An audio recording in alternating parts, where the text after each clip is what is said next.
morning guys, mga ka-birds, mga ka-partner, mga kabady dyan. Magandang hapon sa inyo lahat. Ah, sa araw na to, tuturo ko kung paano magtanim ng kamatis. Ngayon, meron akong binili na product from S-West Seed Company na pangalan nito, yung variety nito is Diamante King F1.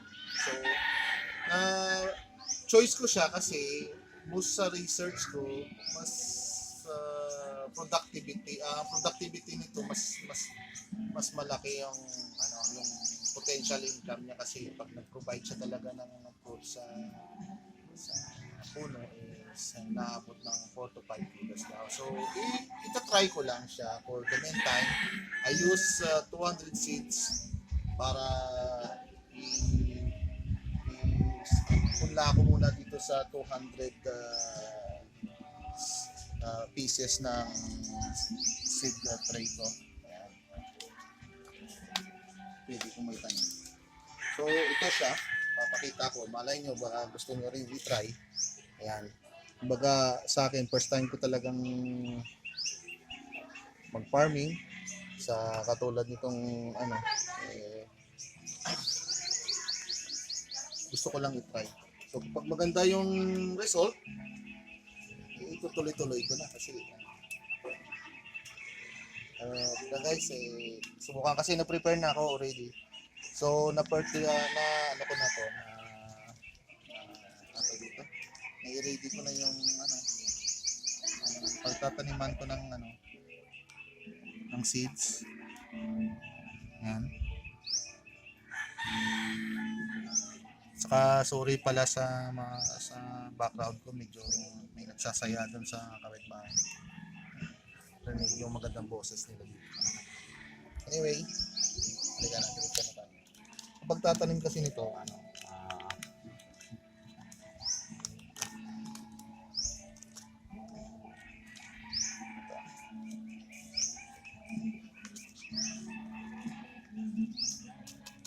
so, ang Diamante Max kasi hybrid siya.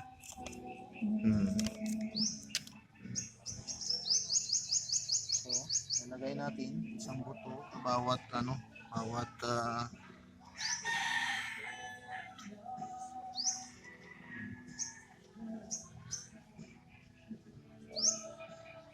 as you can recall, yung pagtataniman ko kasi nito hindi pa siya under develop talaga ng maayos kasi hintay pa namin matuyo yung pinalinis namin yung mga doon naputol na puno.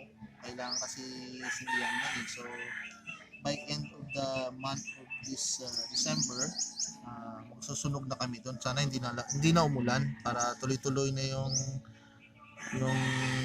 namin preparation doon sa land. Yan. So kung kayo itong yung seedling tray, pwede kayo bumili nito sa mga agri-supply, may makikita kayo dyan. Pwede kayo bumili dyan sa kanila. So hindi naman siya kamahalan, tamang-tama naman presyo.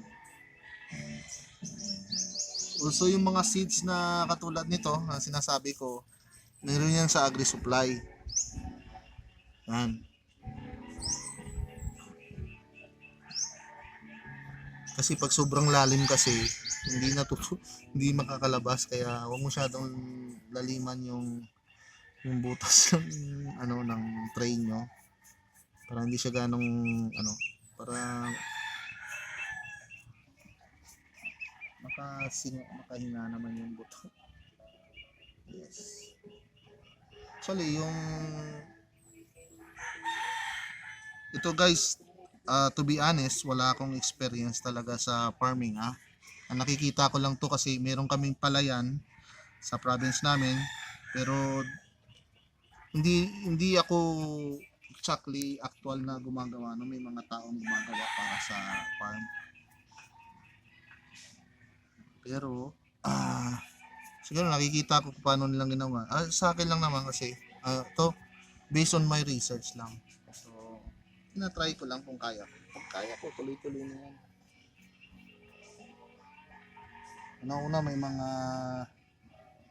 client na ako na pwedeng bagsakan ng mga gulay kung sakali. Kasi hindi ko lang siya ma-market dito sa bayan namin. Ma-market ko yan sa city. Total malapit kami sa Manila. So, madali na lang sa akin mag-market nun. Importante, masimulan ko yung tatanim.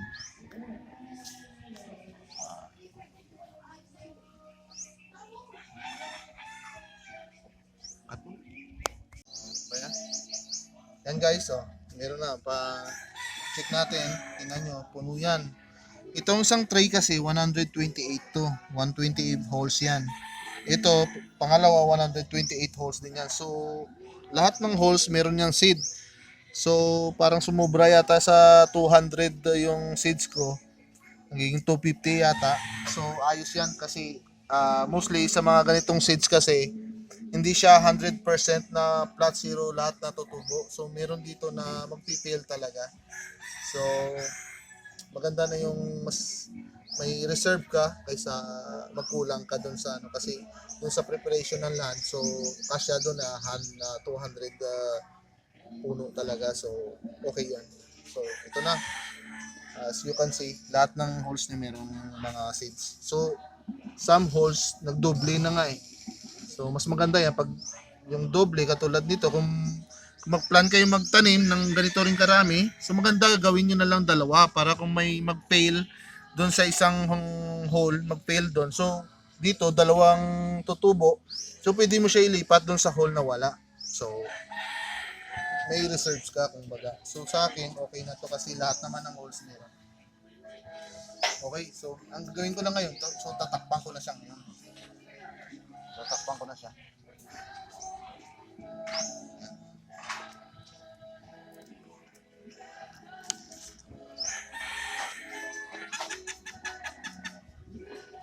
Huwag sobrang lalim kasi minsan pag sobrang lalim talaga hindi na makaangat yung so mamamatay na yung tanim, mamamatay na lang ang tanim. So maganda pag naglagay kayo ng mga ganito, huwag niyo nang sobrang laliman kasi mamamatay yung yung seeds. Mababaw lang.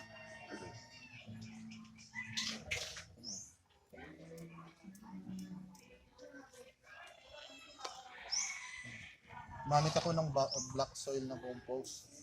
So, may halo na rin to. Yung loam soil. Yan. So, mapapansin nyo guys, bakit siya basa? Kasi, kanina pala, hindi ko siya na-video sa inyo na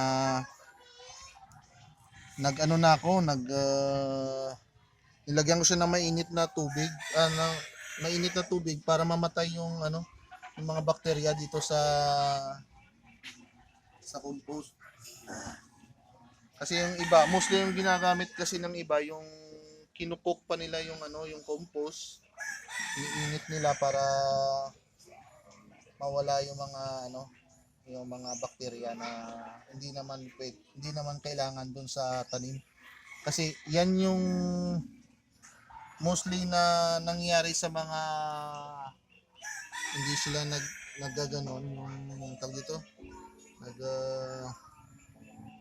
what do you call this,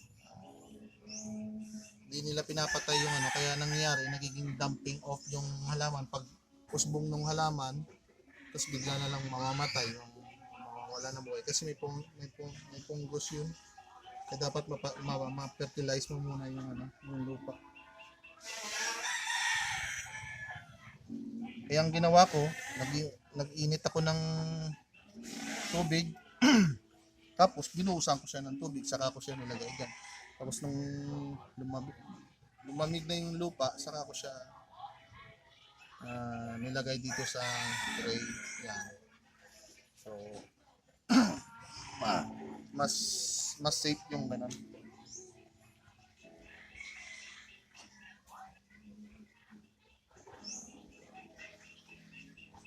After nito, pag natakpan na yan, didiligan lang natin ng konti. Huwag masyadong sobrang dilig. Okay na yung basa-basa lang yung lupa. Tapos, everyday, Basahin nyo lang siya ng basahin. Basta always basa lang yung yung soil. Hindi naman kailangan na diligan ng napakaraming tubig yan kasi hindi pa nila kailangan yan. And then after nito matakpan na natin to, lagay natin sa isang lugar na hindi na-expose din sa araw muna. Kasi after 3 days pag na lumabas na yung 3 to 4 days, aabot pa nga siguro 1 week, lalabas na yung yung tanim. Doon na natin siya ilabas sa araw. Ayun, maging successful tong ginawa ko.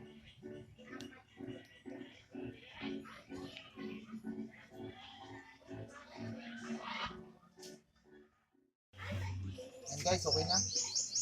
Natakpan ko na yung mga seeds. So, maghintay na lang tayo ng 3 to 6 days mga ganun. Talagay na natin 1 week. Sana maging successful to. Pinubuo sila lahat. After ng after ng lumabas na yung so bibilang tayo mga 3 weeks. So, mga 20 days. Tapos saka natin siya transplant sa doon na sa permanent place na. So, at this time, doon na ako mag-prepare ngayon ng land preparation doon sa farm. So, for the meantime, dito na lang muna sila. So, halagaan ko sila for 1 week up to 1 month. So, ganyan kahaba yung time na may bibigay natin sa kanila. After that, from transplanting, so hintay tayo ng 45 days din sila magbibigay ng production para sa atin. So, I hope this project will be successful. Saka sa mga hindi pa pala nag-subscribe, sa mga kung bago ka lang pala sa channel ko, huwag nyo na naman kalimutan na mag-subscribe at saka i-share sa mga friends nyo. Malay mo makatulong yung simpleng ideas na ginagawa ko. Saka may matutunan kayong kahit konti na lang at makatulong din sa inyo. Maraming salamat sa panonood at God bless you always. Saka see you sa next video ko. Magpupunla rin tayo ng talong, sili, kalabasa, saka ampalaya yan. Saka yung tinatawag nila na siling paniga. Maraming salamat ulit. And God bless all. Bye. Okay naman?